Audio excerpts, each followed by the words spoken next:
ദൈവത്തെ ഓർത്ത് house made വിസയ്ക്ക് ആരും വരാതിരിക്കുക. വേറൊന്നും കൊണ്ടില്ല, എല്ലാവർക്കും നല്ല വീട് കിട്ടണമെന്നില്ല. ചിലവർക്ക് നല്ല വീട് കിട്ടുന്നുണ്ട്, ഇല്ല നല്ല നല്ല വീട് കിട്ടുന്നുണ്ട്, അവരെ മനുഷ്യരായിട്ട് കാണുന്ന വീട് കിട്ടുന്നുണ്ട്. ബാക്കി 95% കണക്കാണ്. കാരണം പട്ടിയെ പോലെ പണിയെടുപ്പി ഈ ഹൗസ് മെയ്ഡ് ആയിട്ട് വരുന്നവരെ. നാട്ടിൽ വെച്ച് നമ്മൾ വിചാരിക്കുന്ന കൂട്ടേ അല്ല ഇവിടെ വരുമ്പോൾ കാര്യങ്ങൾ. ഒരു വീട്ടിൽ ഒന്നോ രണ്ടോ ആൾക്കാരല്ല, പിള്ളേർ തന്നെ 5-6 പിള്ളേർ കാണും. ഇവരെ നോക്കണം, ഫുഡ് ഉണ്ടാക്കണം.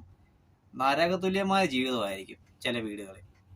അതുതന്നെയല്ല, ഈ ഹൗസ് മെയ്ഡ് വിസയ്ക്ക് ക്യാഷ് കൊടുക്കണ്ട, ഫ്രീ വിസയാണ്. അതും പറഞ്ഞ് നാട്ടിൽ നിന്ന് പറ്റിച്ചിട്ടാണ് ഇങ്ങോട്ട് ആ കാശും മേടിച്ചിട്ടാണ് അവന്മാർ ഇങ്ങോട്ട് കൊണ്ടുവന്നിട്ട് നരകതുല്യ ജീവിതത്തിലേക്ക് കൊണ്ട് തള്ളിയിടുന്നത്.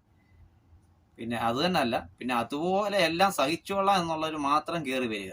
അതുപോലെ കഷ്ടപ്പാടുള്ളവർ വന്നു കഴിഞ്ഞിട്ട് പിന്നെ പെട്ടെന്നൊരു തിരിച്ചുപോക്കൊന്നും ഇവിടെ നടക്കത്തില്ല. പെട്ടുപോയാൽ പെട്ടുപോയത്. അതുകൊണ്ട് എല്ലാം ഒന്ന് ആലോചിച്ച്, ഒന്നുകൂടെ എല്ലാം ഒന്ന് ആലോചിച്ച് കഴിഞ്ഞിട്ട് ഹൗസ് മെയ്ഡ് വിസയ്ക്ക് കയറി വരാവും. വേറെ ഒരു വഴിയില്ലെങ്കിൽ മാത്രം കയറി വരിക. എല്ലാം സഹിക്കുക എന്നുള്ളവർ മാത്രം. നല്ല കണക്ക് പണിയെടുക്കും.